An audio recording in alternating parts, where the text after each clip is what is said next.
painting. It's a canvas about 3 feet by 4, white. The background is white, and if you screw up your eyes, you can make out some fine white diagonal lines. Serge is one of my oldest friends. He's done very well for himself. He's a dermatologist, and he's really into art. On Monday, I went over to see the painting. Serge had actually got a hold of it on Saturday, but he'd been lusting after it for several months, this white painting. White lines.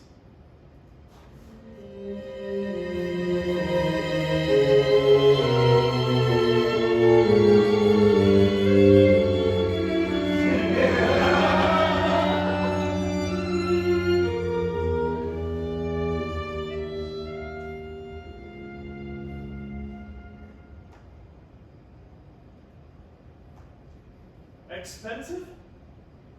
200,000. 200,000. Jean Delaunay would take it off my hands for 220. Who's that? Delaunay? Never heard of him. Jean Delaunay, the Delaunay Gallery. The Delaunay Gallery would take this off your hands for 220. No, not the gallery. Him, Delaunay himself, for his own collection. So why didn't Delaunay buy it? It's important for them to sell to private clients. That's how the market circulates. Huh. Well, you're not in the right place. Here, look at it from this angle. Can you see the lines? What's the name of the, Painter. Antrios. well known? Very. Very. Serge, you haven't bought this painting for $200,000. You don't understand. That's what it costs. It's an Antrios. You haven't bought this painting for $200,000. I might have known you'd missed the point. You paid $200,000 for this shit? My friend Mark is an intelligent enough guy. I've always really valued our relationship. He has a good job. He's an aeronautical engineer, but he's one of those new style intellectuals who are not only enemies of modernism, but seem to take some sort of incomprehensible pride in running it down. In recent years, these nostalgia merchants have become quite breathtakingly arrogant. What do you mean? This shit. Serge, where's your sense of humor? Why aren't you laughing? It's fantastic you buying this painting. I don't care how fantastic you think it is. I don't mind if you laugh, but I would like to know what you mean by this shit. You're kidding. No, I'm not.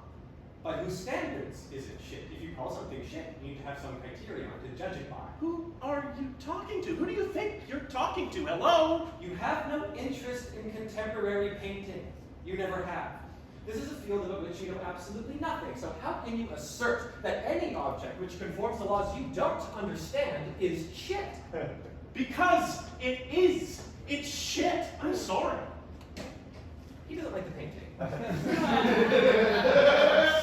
Fine. But there was no warmth in the way he reacted. No intent. No warmth when he dismissed it without a thought. Just that vile, pretentious laugh. A real know-it-all laugh. I hated that laugh. It's a complete mystery to me, Serge. Buying this painting, it's unsettled me. It's filled me with some indefinable unease. When I left his place, I had to take 3 pellets of Gelsemium 9C, which Paula recommended. Gelsemium or Ignatia, she said. Gelsemium or Ignatia, whichever you prefer. I mean, how should I know? Because I couldn't begin to understand how my friend Serge could have bought that painting. $200,000, and he's comfortable, but he's not rolling in money. He's comfortable. That's all, just comfortable. And he goes and spends 200 grand on a white painting. I have to talk about this with Ivan. He's a friend of ours. I need to discuss this with Ivan. Though Ivan's a very tolerant guy, which of course when it comes to relationships is the worst thing you could be. Ivan tolerates things because he couldn't care less. If Ivan tolerates the fact that Serge has spent 200 grand on a white painting, it means that Ivan couldn't care less about Serge. Obviously.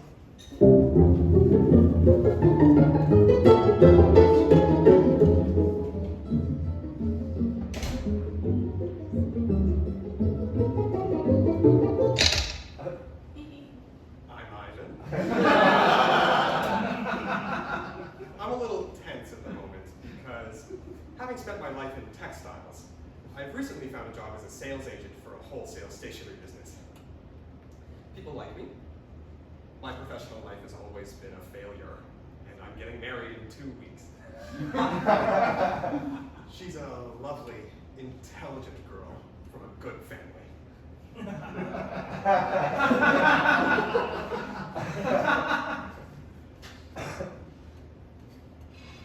What are you doing? I'm looking for the top of my pen.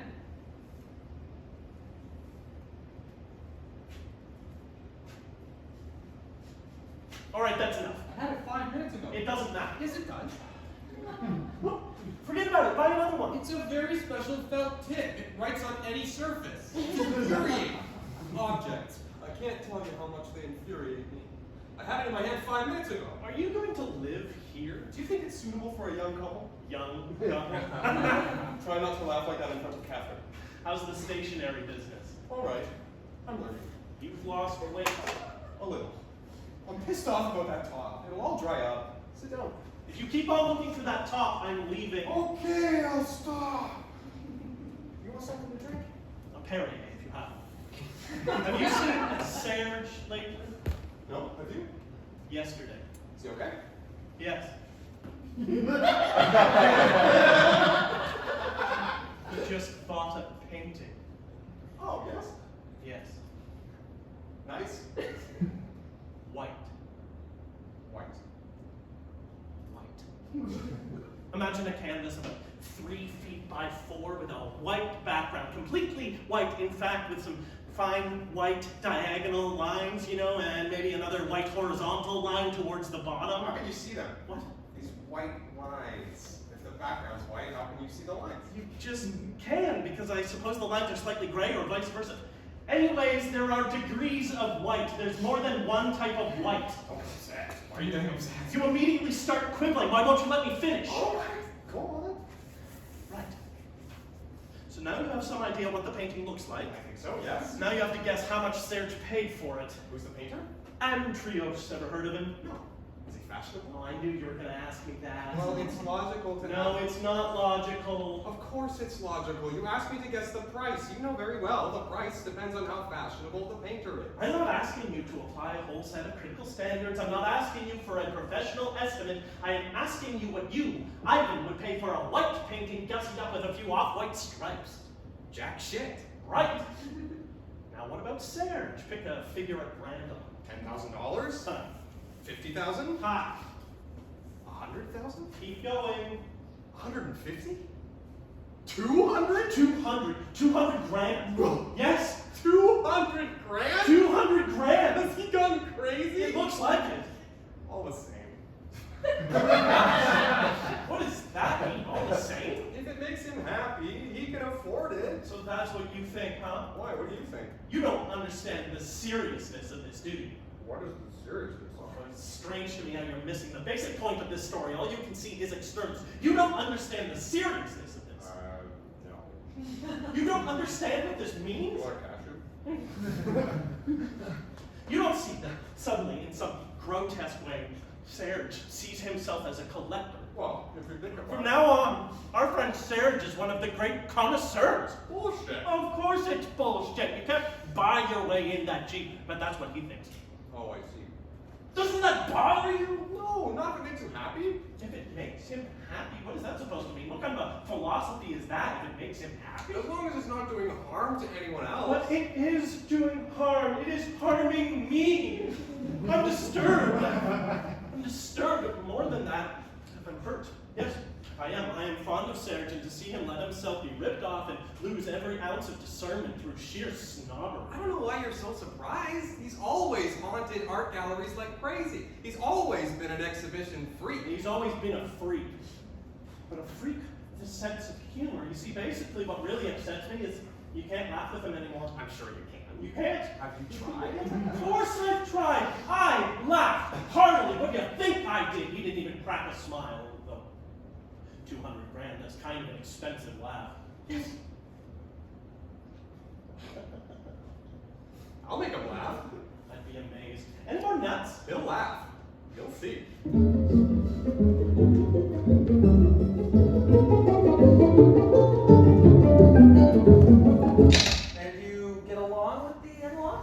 wonderfully. As far as they're concerned, I'm just some jerk stumbling from one iffy job to another, and now I'm groping my way into the world of vellum. This thing on my hand, what is it? Is it serious? No, Oh, good. So what's new? nothing. A lot of work.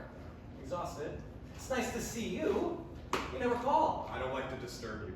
You're kidding. You just speak to my secretary and I'll call you right back. I guess so. Your place gets more and more monastic. Yes.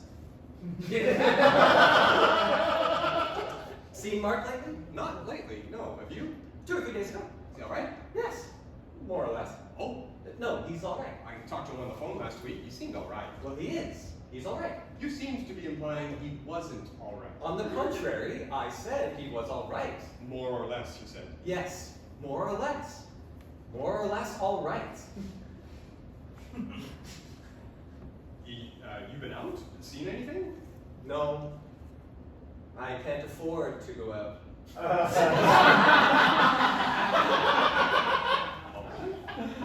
I'm ruined. Oh. Would you like to see something special? Would you like to? Sure I would. Show me.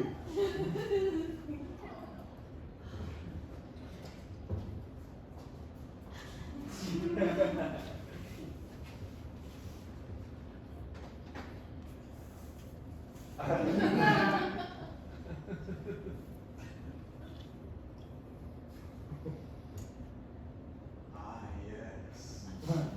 Yes. Yes. Antrios. Yes.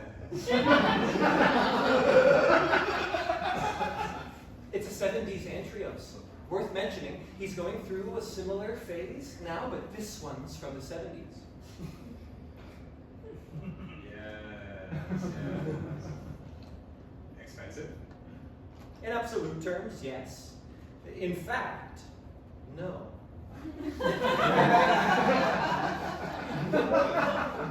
You like it? Ah, yes, yes, Plain. Plain, yes. Yes. And at the same time. Magnetic. Yes. You don't get the resonance just at the moment? Well, a little. No, you don't. You have to come back in the middle of the day. That resonance you get from something monochromatic, it doesn't really happen under artificial light. Ah. Not that it is, actually, monochromatic. Oh, no.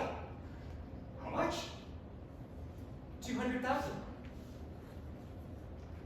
Very reasonable. Very.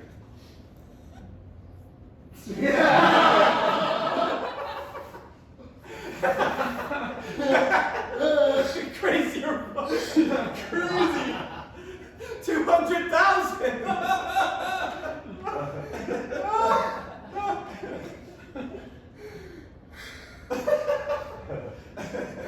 You know, Mark's seen this painting. Oh? Devastated. Oh? He told me it was shit. A completely inappropriate description. Absolutely. You can't call this shit. No. You can say, I don't get it. I can't grasp it. But you can't call this shit. You've seen his place. It's nothing to see. It's like yours. It's what I mean. It's you couldn't care less. His face is classical. He likes things classical. What do you expect? He started in with this sardonic laugh. Not a trace of charm, not a trace of humor. You know Mark is moody. Nothing new about that. He has no sense of humor. With you, I can laugh. With him, I'm like a block of ice. It's true. He's a little gloomy right now. I don't blame him for not responding to this painting. He doesn't have the training. There's a whole apprenticeship you have to go through, which he hasn't. Either because he's never wanted to, or because he has no particular instinct for it. None of that matters. No, I blame him for his tone of voice, for his smugness, his tactlessness. I blame him for his insensitivity. I don't blame him for not taking an interest in modern art. I couldn't give a shit about that. I like him for other reasons. And he likes you. No. I felt it the other day. A kind of condescension, contempt with a really bitter edge. No. Yes! Why do you keep trying to smooth things over? Where do you get this urge to be the great reconciler of the human race? Why don't you admit that Mark is atrophying? If he hasn't already already atrophied.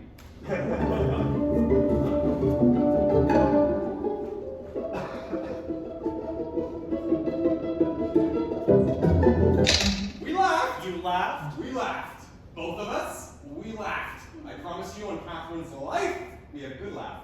Both of us, together. You told him it was shit, and then you both had a good laugh. No, I didn't tell him it was shit. We laughed spontaneously. You arrived, you looked at the painting, and you laughed, and then he laughed. Yes, something like that. We talked a little, and then it was pretty much the way you described it. And it was a genuine laugh? Perfectly genuine.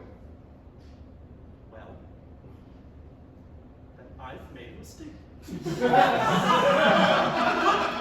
I'm very pleased to hear it. It was even better than you think. It was Serge who laughed first. It was Serge who laughed first. Yes. Serge laughed first, and you joined in. Yes. But what made him laugh? He laughed because he sensed I was about to laugh. I guess he laughed to put me at my ease. It doesn't count if he laughed first. If he laughed first, it was to diffuse your laughter. It means it wasn't a genuine laugh. It was a genuine laugh. It may have been a genuine laugh, but it wasn't for the right reason. What is the right reason? I'm confused. He wasn't laughing because his painting is ridiculous. You and he weren't laughing for the right reasons. You were laughing at the painting. He was laughing to ingratiate himself, to put him on your wavelength, to show that on top of being an aesthete that can spend more on a painting than you earn in a year, he's still the same old rebellious pal you used to kid around with. Mm-hmm. You know, Yes? this is going to amaze you. Go on. I didn't like the painting, but I didn't actually hate it. Well, of course not. You can't hate what's invisible. You can't hate nothing. No, it has something. What do you mean? It has something. It's not nothing. You're kidding. I'm not as harsh as you. It's a work of art. There's a system behind it. A system. A system. What system? It's the completion of a journey.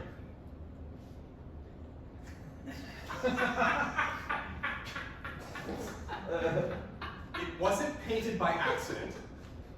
It's a work of art, which stakes its claim as part of a trajectory. Go ahead, laugh. You're parroting all of Serge's nonsense. On him, it's heartbreaking. For you, it's just comical. You know, Mark, this smugness, you want to watch that. You're getting bitter. It's not very attractive. Oh, good. The older I get, the more offensive I hope to become. Great. A system. You're impossible to talk to. There's a system behind it. You look at this piece of shit, but never mind, never mind. There's a system behind it. Is there a system behind this landscape? No, too evocative, too expressive. Everything's on the canvas. No scope for a system. I'm glad you're enjoying yourself. Oh, Ivan. Speak for yourself. Describe your feelings to me. I felt a resonance. You felt a resonance. You're denying that I'm capable of appreciating this painting for myself. Of course I am. Well, why? Because I know you. Because apart from being disastrously open-minded, you're quite sane. I wish I could say the same for you. Ivan, look me in the eye. I'm looking at you. Were you moved by Serge's painting? No. Answer me this. You and Catherine get this painting as a wedding present. Does it make you happy? Does it make you happy? Of course it doesn't make me happy. It doesn't make me happy. But generally speaking, I'm not the sort of person who can say, I'm happy. Just like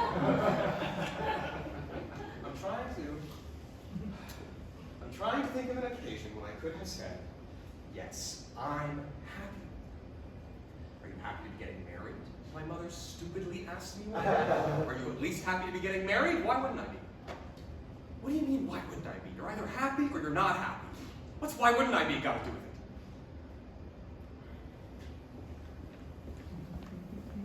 it? As far as I'm concerned, it's not white. When I say as far as I'm concerned, I mean objectively. Objectively speaking, it isn't white. It has a white background, with a whole range of grays. There's even some red in it. You could say it's very pale. I wouldn't like it if it was white. Mark thinks it's white. That's his limit. Mark thinks it's white because he's gotten hung up on the idea that it's white. Unlike Ivan can see it isn't white. Mark can think what he likes. What do I care? Obviously, I should have taken the Ignatia. Why do I have to be so categorical? What difference does it make to me if Serge lets himself be taken in by modern art? I mean, it is still a serious matter, but I could have found some other way to put it to him. I could have used a less aggressive tone, even if it makes me physically ill that my best friend has bought a white painting. All the same, I ought to avoid attacking him about it. I have to be nicer to him. From now on, I'm on my best behavior.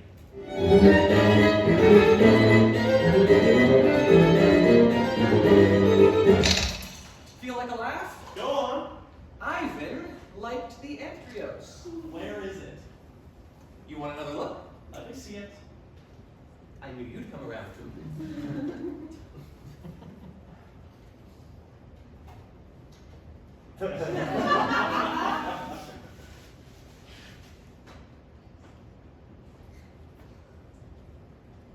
Ivan got it. Right away. All right, listen. It's just a picture. No need to get bogged down. Life's too short. By the way, have you read this? Read it. It's a masterpiece. Incredibly modern. Read that, and you don't need to read anything else. What with the office, the hospital, Francoise, who's now decreed that I should see the children every weekend, which is something new for Francoise, the notion that children need a father. I don't have time to read anymore. I'm obliged to go straight for the essentials. As in painting where you've ingeniously eliminated form and color, those old chestnuts. Yes. Although I'm still capable of appreciating more figurative work. Like your Flemish number. Very restful. What's Flemish about it? It's a view of Carcassonne. Yes, but I mean, it's slightly Flemish in style. The window, the view, in any case, it's very pretty. It's not worth anything, you know that. What difference does that make? Anyway, in a few years, God knows if the Antrios will be worth anything. You know, I've been thinking, and I've changed my mind. The other day I was driving around town and I was thinking of you, and I said to myself, isn't there deep down something really poetic about what Serge has done? Isn't surrendering to the incoherent urge to buy, in fact, an authentically poetic impulse? You're very conciliatory today. Unrecognizable. What's this bland, submissive tone of voice? It doesn't suit you at all, by the way. No, I'm trying to explain. I'm apologizing. Apologizing? What for? I'm too thin-skinned, I'm too high-strung, I overreact. You could say I lack judgment. Read Seneca. See, that's it. You say, read Seneca, and I could easily have gotten annoyed by that. I am very capable of being really annoyed by your saying to me in the course of our conversation, read Seneca, which is absurd of me. No, it's not absurd. Really? No, because you thought you could identify. I didn't say I was annoyed. You said you could easily Yes, I could easily. get annoyed. And I understand that. Because when I said, read Seneca, you thought you could identify a kind of superiority. You tell me you lack judgment, and my answer is read Seneca. Well, it's obnoxious. It is a little. Having said that, it's true you lack judgment. Because I didn't say, read Seneca. I said, read Seneca. You're right. The fact of the matter is you've quite simply lost your sense of humor. Probably. You've lost your sense of humor, Mark. You really have lost your sense of humor. When I was talking to Ivan the other day, he agreed. You've lost your sense of humor. Where the hell is he? He's incapable of being on time. We'll miss the beginning. Ivan thinks I've lost my sense of humor. Ivan agrees with me that recently you've somewhat lost your sense of humor. The last time you two were together, Ivan told you he likes your painting very much and that I'd lost my sense of humor. Oh, yes, that. Yes, the painting, really, very much. And he meant it. What's that you're eating? Ignatia. Oh, you believe in homeopathy now? I don't believe in anything.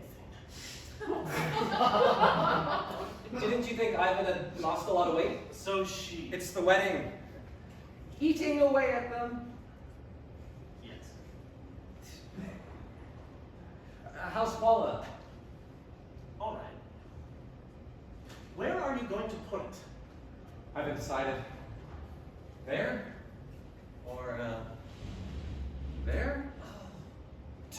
ostentatious. Are you going to have it framed? No! No. Why not? It's not supposed to be framed. Is that right? The artist doesn't want it to be. It mustn't be interrupted. It's already in its setting. Look. You see? What is that? Some kind of adhesive tape? It's a kind of craft paper made up by the artist. It's funny how you say the artist. What else am I supposed to say? Well, you say the artist when you could have said the painter or whatever his name is, Andreos. Yes. So? But you said the artist as if he was some sort of... You know what, never mind. Doesn't matter. What are we seeing tonight? Let's try and see a film with some kind of substance, you know? It's 9 o'clock. Everything will have started. I can't imagine how this man who has nothing whatsoever to do, am I right, manages to be late every single time. Where the fuck is he? Let's just eat dinner. All right. But it's 5 after 9. We said we'd meet between 8 and 8:30.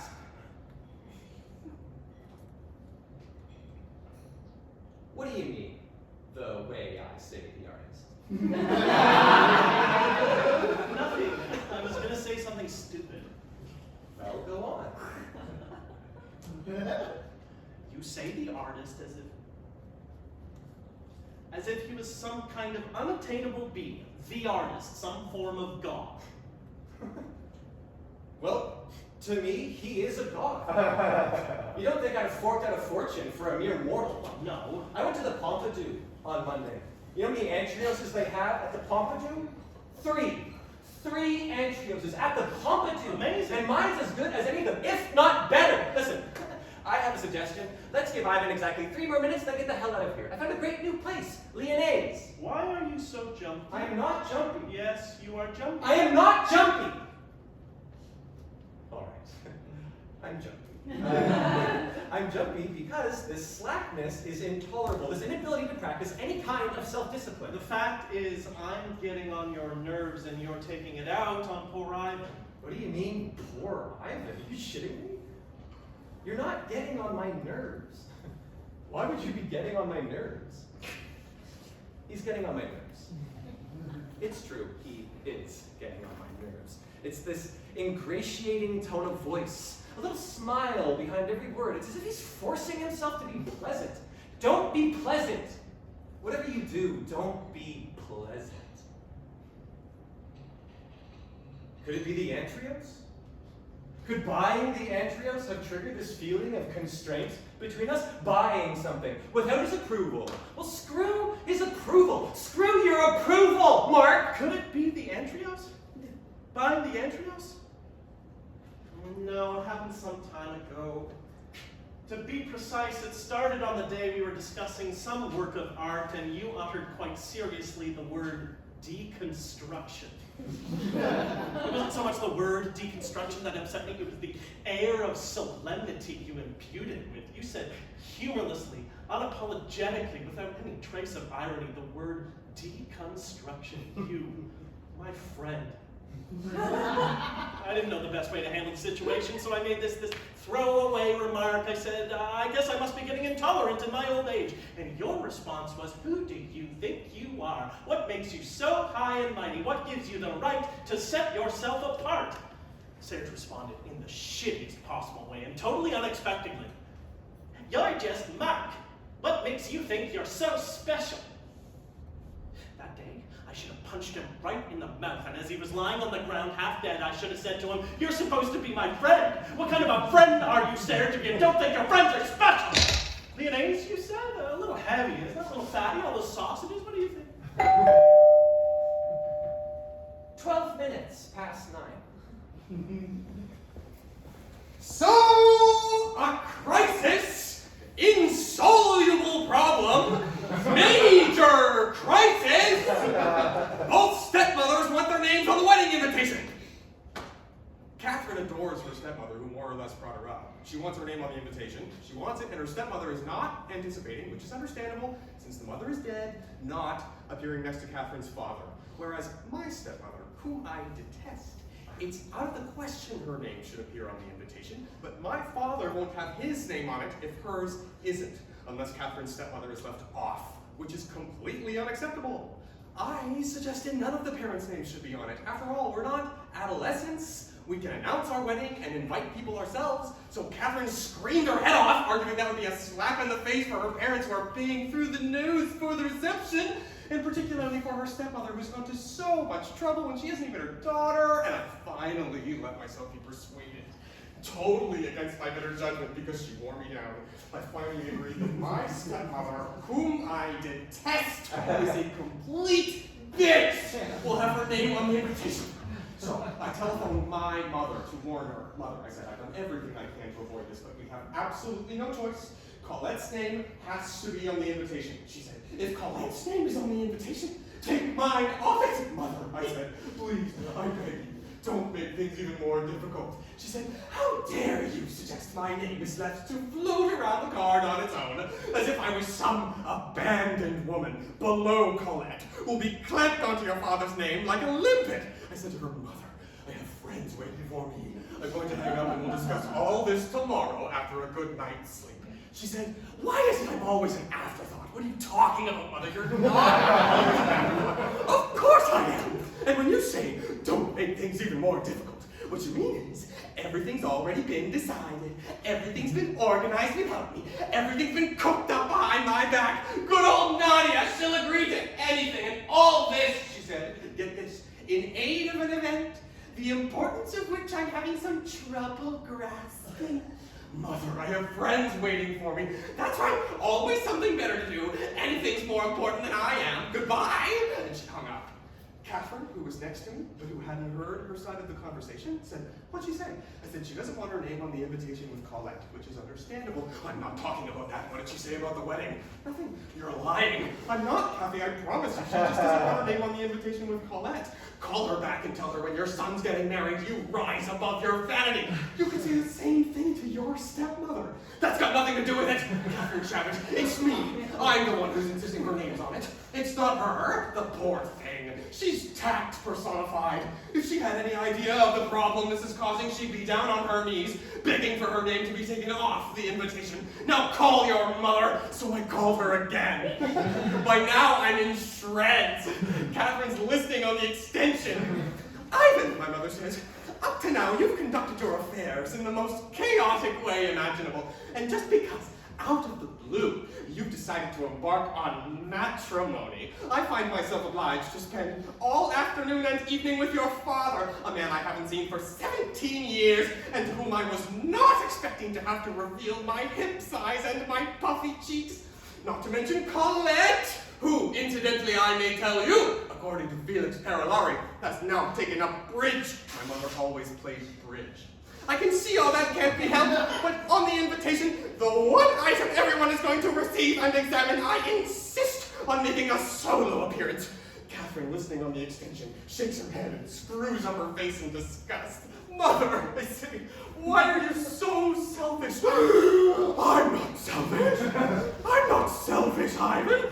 You're not going to start too. You're not going to be like Mrs. Romero this morning and tell me I have a heart of stone. And everybody in the family has a heart of stone. That's what Mrs. Romero said this morning. She's gone completely insane, by the way. When I refused to raise her pay to $40 an hour cash, she had the gall to say that everyone in the family had a heart of stone when she knows perfectly well about poor Andre's pacemaker. You haven't even bothered to drop him a line.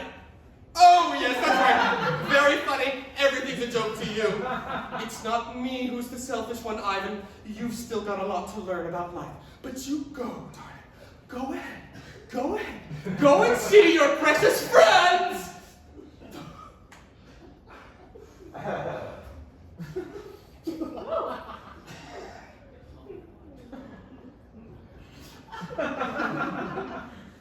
Then what?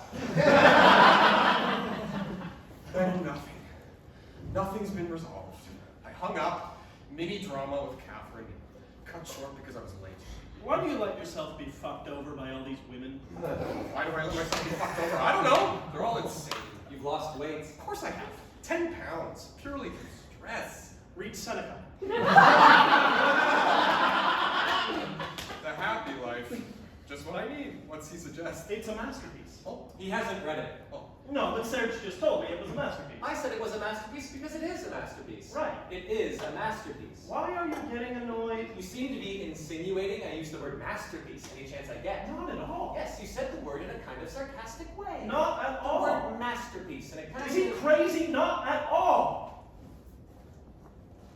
But when you said the word, you qualified it by saying incredibly modern. Yes. So? You said incredibly modern, as if modern was the highest compliment you could give, as if when describing something you could think of nothing more admirable, more profoundly admirable than modern. So? So nothing. And please note I made no mention of the word incredibly modern. You're really needling me today. No, I'm not. You're not going to fight. That would just about finish me off. You don't think it's extraordinary that a man who wrote nearly 2,000 years ago should be so completely up to date? No, of course not. That's the definition of a classic. You're just playing with words. So, what are we going to do? I guess we can forget about the movies. I'm sorry. Do you want to go eat? Serge tells me you're very taken with his painting. Yes, I am kind of taken with it. Yes. You're not, I gather. No. Let's go eat. Serge has a very tempting recommendation. Leonade. You think the food's too fatty? I think the food's a little bit on the fatty side, but I'm willing to give it a shot. If you think the food's too fatty, we'll find somewhere else. No, let's give it a shot. We'll go to the restaurant if you think you'll like it. If not, we won't. You like Leonade's food? I'll do whatever you like. Oh, he'll do whatever you like. Whatever you like, he'll always do. What's the matter with you? You're both acting very strange. He's right. Once in a while, you could have an opinion of your own. Listen, if you think you're going to use me as your punching bag, I'm out of here. I've put up with enough today. Where's your sense of humor, Ivan? What? Where's your sense of humor? Where's my sense of humor? I don't see anything to laugh at. Where's my sense of humor? Are you trying to be funny? I think recently you've somewhat lost your sense of humor. You better watch that, believe me. What's the matter with you? Don't you think I've recently somewhat lost my sense of humor? Oh, I see. All right, that's enough. Let's make a decision. Tell the truth, I'm not even hungry anymore. You're both really sinister this evening.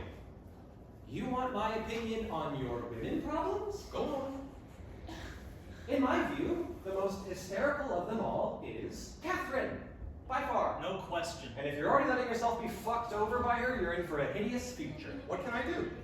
Cancel it. Cancel the wedding. Oh, I can't. Are you crazy? Why not? Because I can't. That's all. It's all arranged. I've only been working in the stationery business for a month. What's that got to do with it? It's her uncle's stationery business. He had absolutely no need to take on anyone, least of all someone who's only ever worked in textiles. Do whatever you want. I've told you what I think. I'm sorry, sir. I don't mean to be rude, but you're not necessarily the person I'd come to for matrimonial advice. You can't claim to have been a great success in that field. Precisely. I can't back out of the wedding. I know Catherine is hysterical, but she has her good points. There are certain crucial qualities you need when you're marrying someone like me.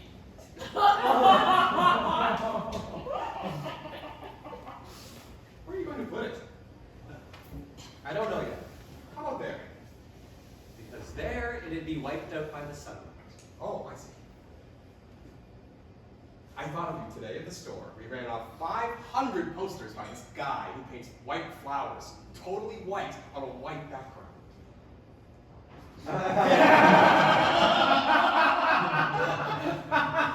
The Antrios is not white. No, I was just saying that That you think that this painting is not white, Ivan? not entirely, no. What color is it? Various colors. There's yellow, there's gray, some slightly ochreish lines. And you're moved by these colors? Yes, I'm moved by these colors. You're spineless, Ivan. You have no substance. You're an amoeba. Why are you attacking Ivan? Because he's a little ass kisser. He's obsequious. He's dazzled by money, dazzled by what he thinks is culture. And culture, as you know, is something I absolutely piss on. What's gotten into you? How could you, Ivan? And in front of me, Ivan. What do you mean in front of you? What do you mean in front of you? Yes, I find these colors touching. If it's all the same to you, stop wanting to control everything. How could you say in front of me that you find these colors touching? Because it's the truth. The truth. You find these colors touching? Yes, I find these colors You touching. find these colors touching, Ivan? He finds these colors touching! He's perfectly entitled to. No, he's not entitled What do to. you mean he's he's not entitled to. He's not entitled to. I'm not entitled to? No. Why is he not entitled to? I don't think you very well, Mark. Maybe you should go and see somebody. He's not entitled to find these colors touching because he doesn't. I don't find these colors touching? There are no colors! You can't see them! You don't find them touching! Speak for yourself. This is really demeaning, Ivan. Who do you think you are, Mark? Who are you to legislate? You don't like anything. You despise everyone. You take pride in not being a man of your time. What is that supposed to be? Man of my time? Okay, I'm leaving. Where are you going? I'm leaving. I don't see why I have to put up with your tantrums. Don't go! You're not going to start taking offense now, are you? If you go, you're giving in to him. A man of his time is a man who lives in his own time. Bullshit. How can a man live in any other time but his own? Answer me that. A man of his time is someone of whom it can be said in 20 years or in 100 years' time he was representative of his era. To what end? What do you mean, to what end?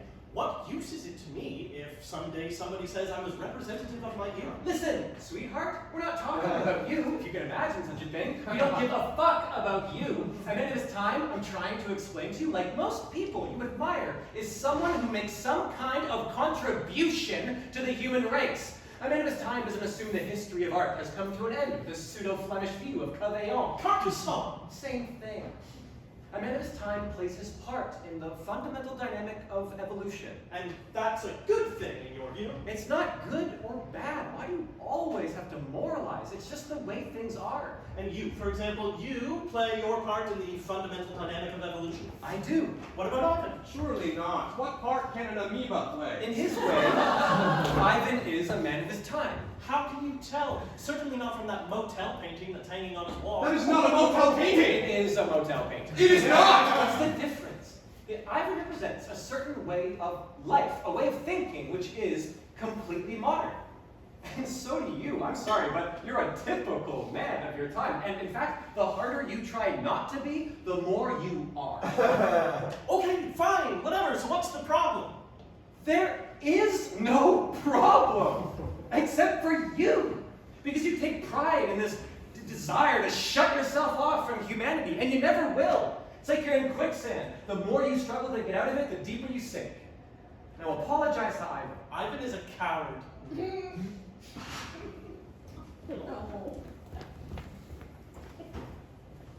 Bravo. It was a bad idea to see each other tonight, wasn't it? I ought to go too. Maybe. Right? You're the coward. Attacking someone who's incapable of defending himself, as well you know.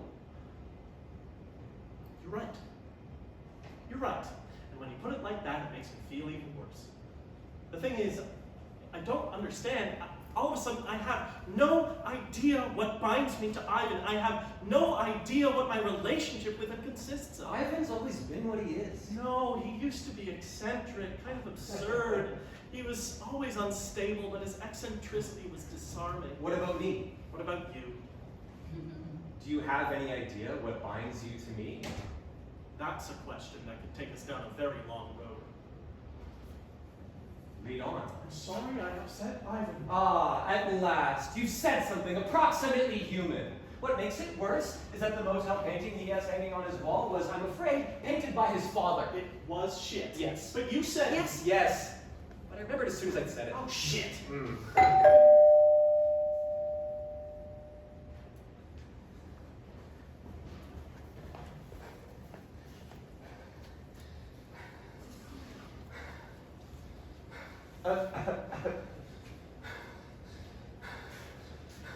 Ivan returns.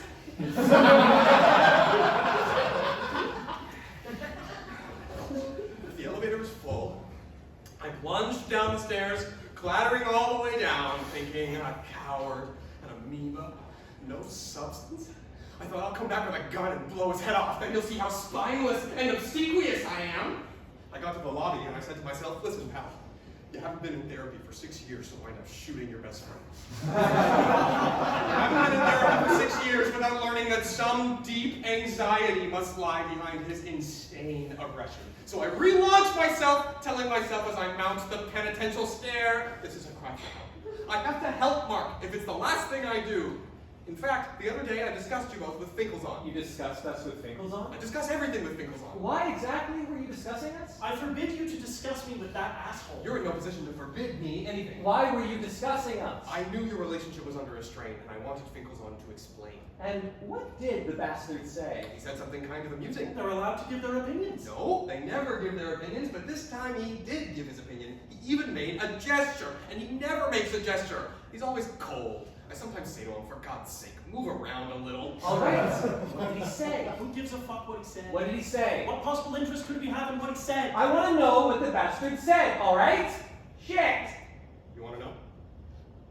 You took notes? I wrote it down because it was complicated. Should I read it to you? Go on.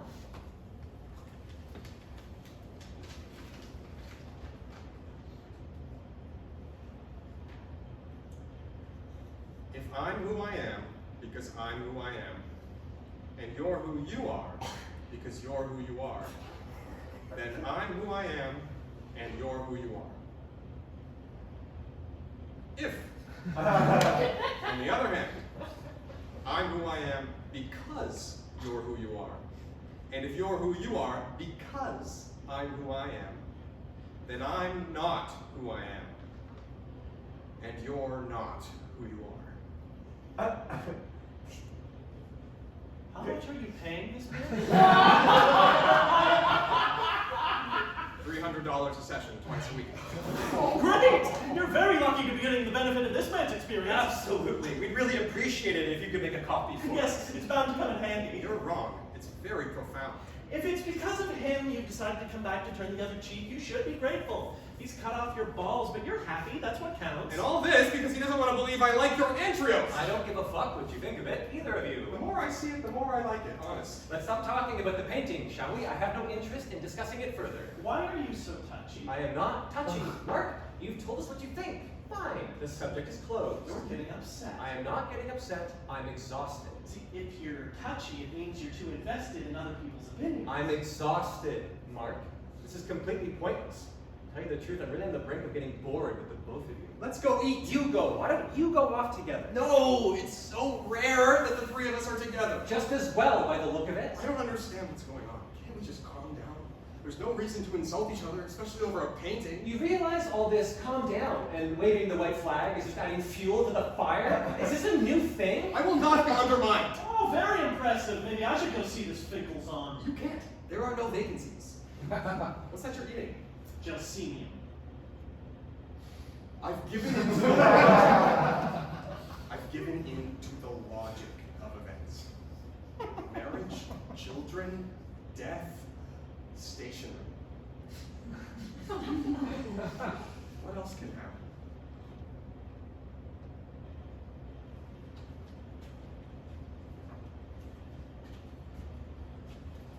We're not worthy to look at it. Exactly.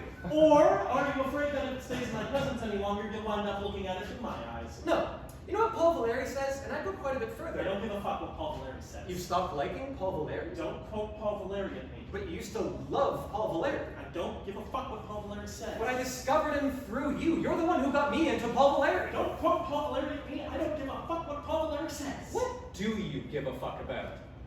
I give a fuck about you buying that painting. I give a fuck about you spending 200 grand on that white piece of shit. Don't start again, Mark. I'm gonna tell you what I give a fuck about since everyone is coming clean. I give a fuck about your snickering and insinuations. Your suggestion that I also think this painting is a grotesque joke. You've refused to admit that I could feel a genuine attachment to it. That you've tried to set up some kind of loathsome complicity between us, and that's what's made me feel. Mark, to use your expression, how little binds us together these days. Your perpetual display of distrust. It's true. I can't believe you legitimately loving that painting. But why? Because I love Serge, and I can't love the Serge that's capable of buying that painting. Why do you say buying? Why don't you say loving? Because I can't say loving. I can't believe loving. So why would I buy it if I didn't love it? That's the nub of the question. You see how smug he is? I'm trying to be straightforward and he responds in this pompous, heavy-handed tone. It never crossed your mind for a second, however improbable it might seem, that I might really love it? And that your vicious, inflexible opinions and your vile assumptions of complicity might be hurtful to me? No.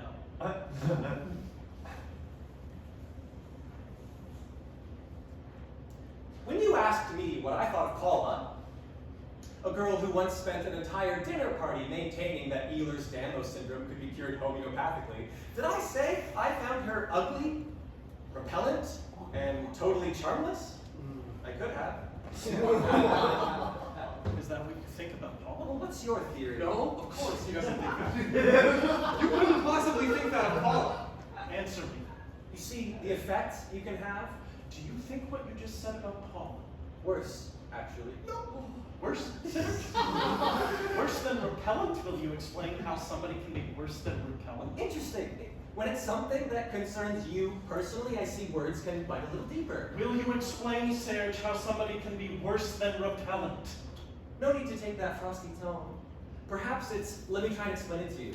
Perhaps it's the way she waves away cigarette smoke. The way she waves away cigarette smoke? Yes, the way she waves away cigarette smoke. What appears to you to be a gesture of no significance, what you think of as a harmless gesture is in fact the opposite. And the way she waves away cigarette smoke sits right at the heart of her repellentness. You are speaking to me of Paula, the woman who shares my life in these intolerable terms because you disapprove of her method of waving away cigarette smoke? That's right. The way she waves away cigarette smoke condemns her out of hand. Serge, before I completely lose control, you better explain yourself. This is very serious what you're doing. A normal woman would say, I'm sorry, I find the smoke a bit uncomfortable. Would you mind moving your ashtray? But not her. Well, she doesn't deign to speak. She describes her contempt in the air with this calculated gesture, wearily malicious, this hand movement she imagines is imperceptible, the implication of which is to say, go on, smoke, smoke, it's pathetic. What's the point of calling attention to it? So then you can't tell if it's you or your cigarette that's getting up her nose. You're exaggerating. You notice he doesn't say I'm wrong. He says I'm exaggerating, but he doesn't say I'm wrong. The way she waves away cigarette smoke reveals a cold, condescending, and narrow-minded nature, just like you're in the process of acquiring yourself. It's a shame. Mark, it's a real shame you've taken up with such a life-denying woman. Paula is not life-denying. Take back everything you just said, Serge. No. Yes, you have to. Take back what you just said. Take it back. Take it back. This is ridiculous. For the last time, Serge, I demand you take back what you just said. In my view, the two of you are an aberration. Pair of fossils.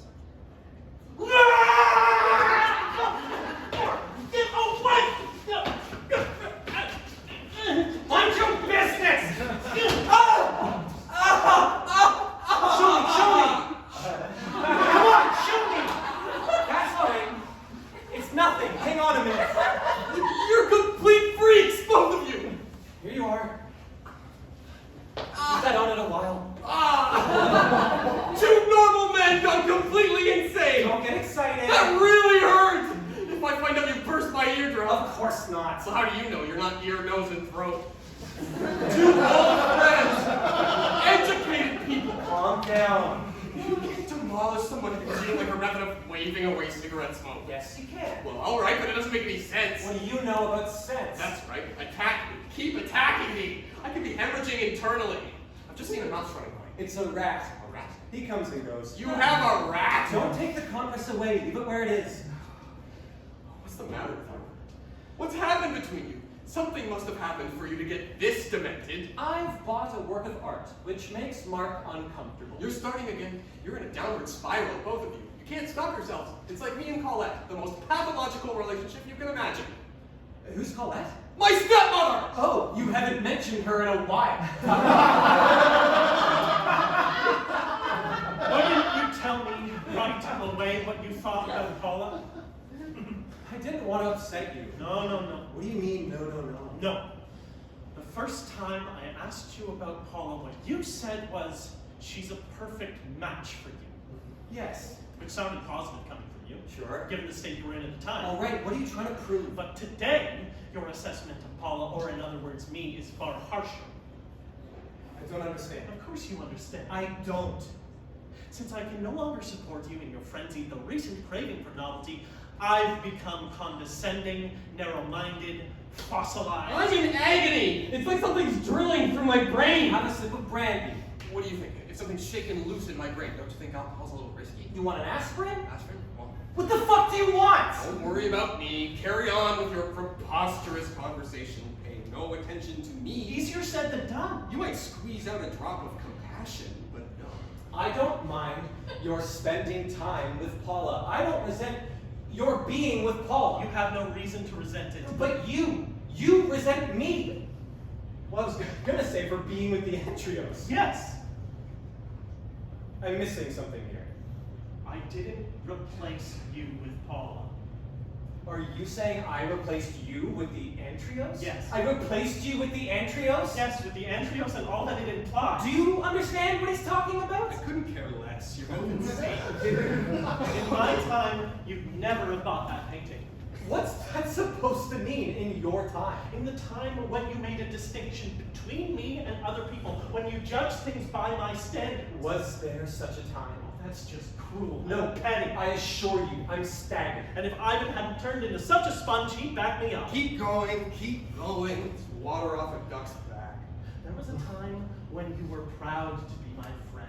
You congratulated yourself on my being a maverick, on my tastes for standing apart. You used to exhibit me untamed to your circle. You, whose life was so normal, I was your alibi. But I guess after a while that kind of affection dries up. Belatedly you claim your independence. Well, I like belated. But I detest your independence. It's violence. You've abandoned me. I've been betrayed. As far as I'm concerned, you're a traitor. If I understand correctly, he was my mentor. And if I loved you as my mentor, what exactly were the nature of your feelings? You can guess. Yes, but I want to hear you say it. I loved the way you saw me. I was flattered. I was always grateful to you for thinking of me as a man apart. I even started thinking that being a man apart was a somehow superior condition until one day you pointed out to me that it wasn't. This is very alarming. It's the truth. What is Yes, what a disaster. What a disaster! Especially for me. Whereas you found a new family, your penchant for idolatry has unearthed new objects of worship. The artist, deconstruction. What is deconstruction? Oh, you don't know about deconstruction? Ask Serge, he's very much on top of the subject. To prove to me that some ridiculous artwork was comprehensible, you choose a word from Builders Weekly. Oh, you're smiling. See, when you smile like that, it makes me think there's still hope, like an idiot. Why don't you make up and let's enjoy ourselves this evening? All this is ludicrous. It's my fault. We haven't seen much of each other lately. I've been away, and you start mixing with the high ends, the Robsons, the Dupre Couderes, that dentist, Roger Hallier. He's the one. No, not at all. He's from a different world. He only likes conceptual art. It's all the same thing. It's not all the same thing. You see, more evidence of how I let you slip away. Now when we speak, we can't even make ourselves understood. I had no idea whatsoever, really. It's come as a complete surprise how much I was under your influence, the extent to which you owned me. Or didn't own you, as it turns out. You should never leave your friends unchaperoned. Your friends always need to be chaperoned, otherwise they get away.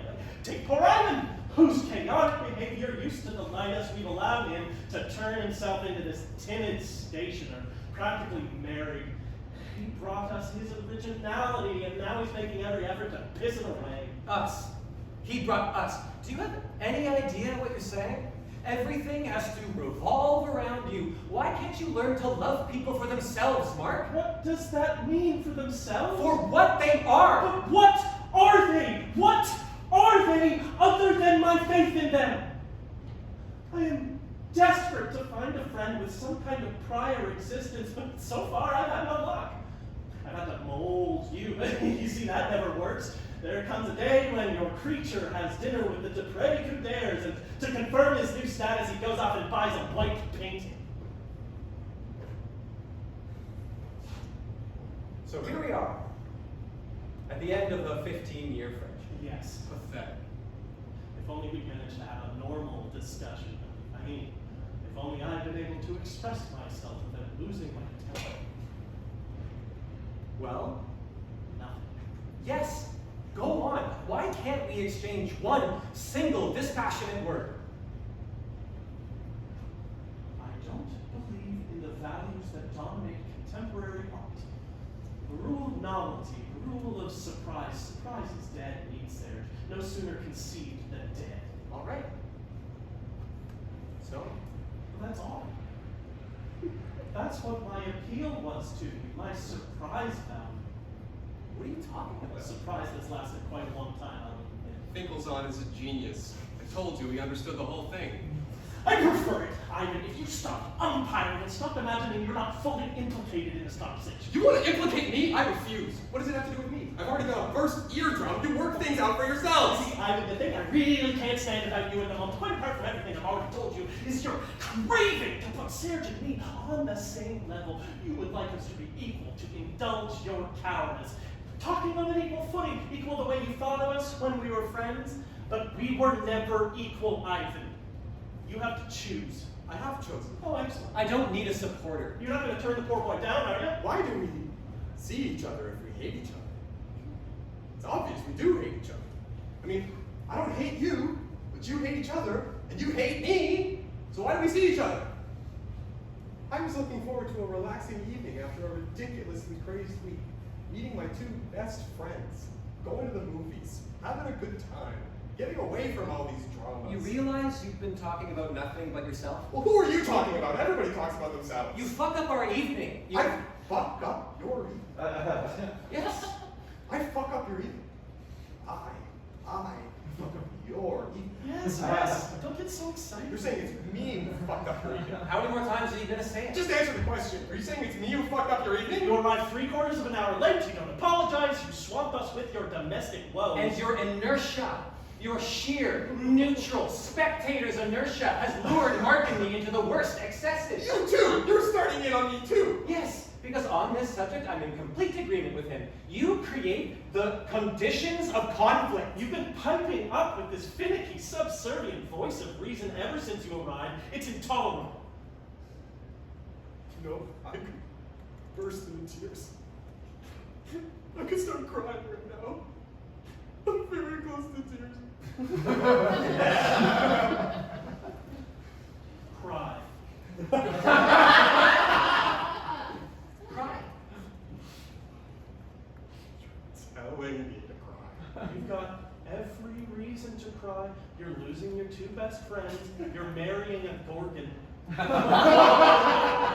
So is that it? It's all over? You said it yourself.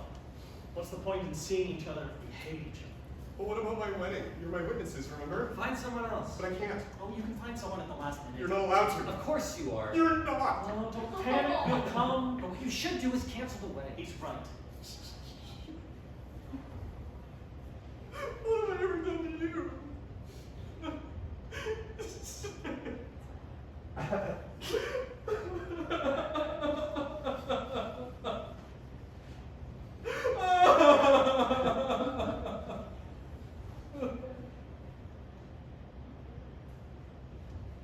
This is savage what you're doing. You could have had your fight after the 12th, but no. You're determined to ruin my wedding, a wedding which is already a catastrophe, which has made you lose 10 pounds. And now you're totally fucking it up. The only two people whose presence guaranteed some spark of satisfaction are determined to destroy one another, just my luck. You think I like packs of Filofax paper or rolls of Scotch tape? You think any normal man wakes up one day desperate to sell expandable document wallets? What am I supposed to do? I farted around for 20 years. I made you laugh. Oh yes, wonderful. I made all my friends laugh their heads off playing the fool. But at night, who was left solitary as a rat? Who crawled back into his hole every night all on his own? This fool, dying of loneliness, who'd switch on anything that talks, and who does he find on the answering machine? His mother, and his mother. Don't get so upset. Don't get so upset. Who upset me in the first place? I don't have your refined sensibilities. I'm not a heavyweight. I don't have an opinion. Calm down. Don't tell me to calm down. What possible reason do I have to calm down? Are you trying to drive me crazy, telling me to calm down? Calm down is the worst thing you can say to someone who's lost his calm. I'm not like you. I don't want to be an authority figure. I don't want to be a point of reference. I don't want to be self-sufficient. I just want to be your friend. Ivan the Joker. Ivan the Joker.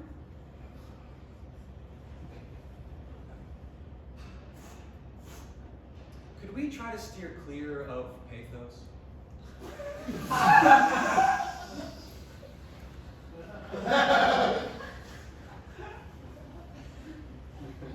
I'm finished.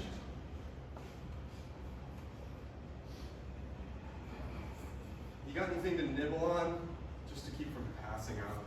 I've got some olives.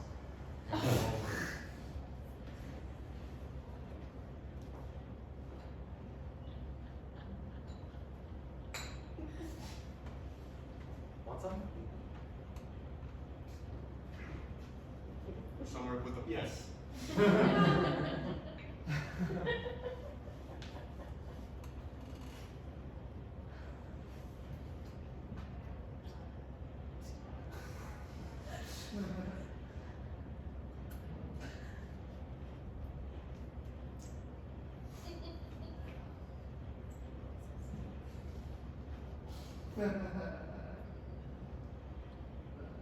To think we've reached these extremes. Apocalypse because of a white square. It's not white. Piece of white shit. That's what it is. Piece of white shit. Face it, pal, you buying this thing is demented.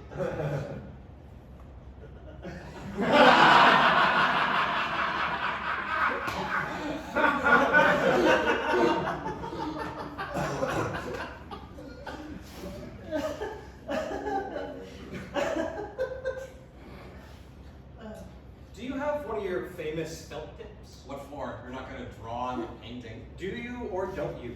Just a minute.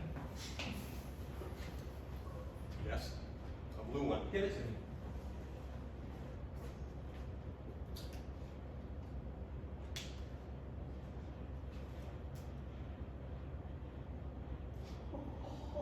Go on.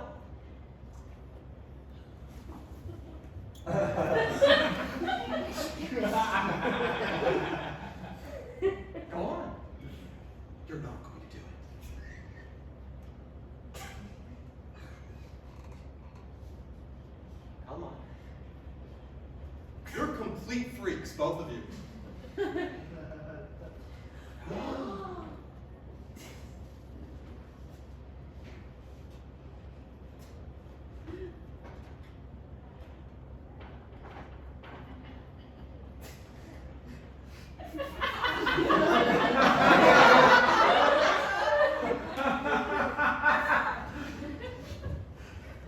Well, I'm starving.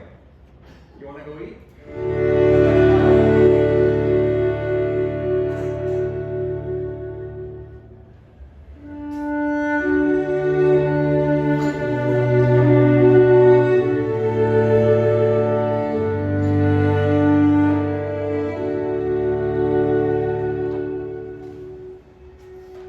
Day after the wedding, Catherine put her wedding bouquet in a little bag of sugared almonds on her mother's grave at the Montparnasse Cemetery. I slipped away to cry behind a monument. And in the evening, thinking again about this touching tribute, I started silently sobbing in my bed.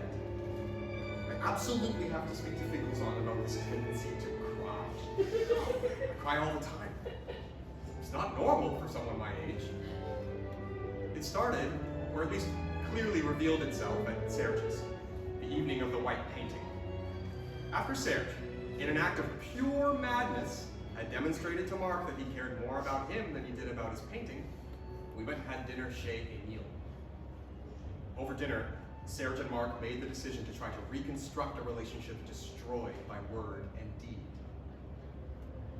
At one point, one of them used the expression trial period. This expression, trial period, applied to our friendship, set off in me an uncontrollable and ridiculous convulsion. In fact, I can no longer stand any kind of rational argument. Nothing formative in this world, nothing great or beautiful in this world has ever been born of rational argument.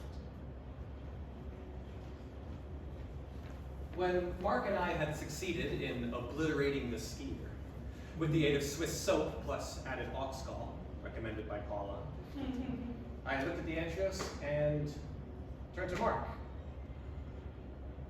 Did you know the ink from felt tips was washable? No. Mark said, no. Did you? No, I said, very quickly. Lying. I came within an inch of saying, yes, I guess I did know. But how could I have launched our trial period with such a disappointing admission? On the other hand, was it right to start with a lie? A lie. Let's be reasonable. Why do I have to be so absurdly virtuous? Why does my relationship to Mark have to be so complicated?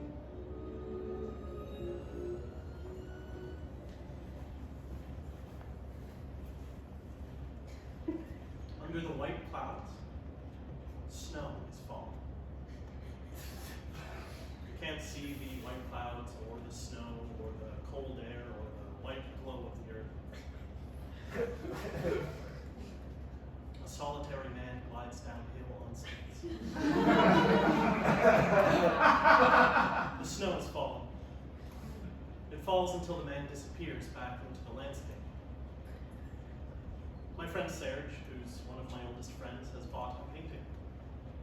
It's a canvas, about 3 feet by 4. It represents a man who moves across a space, then disappears.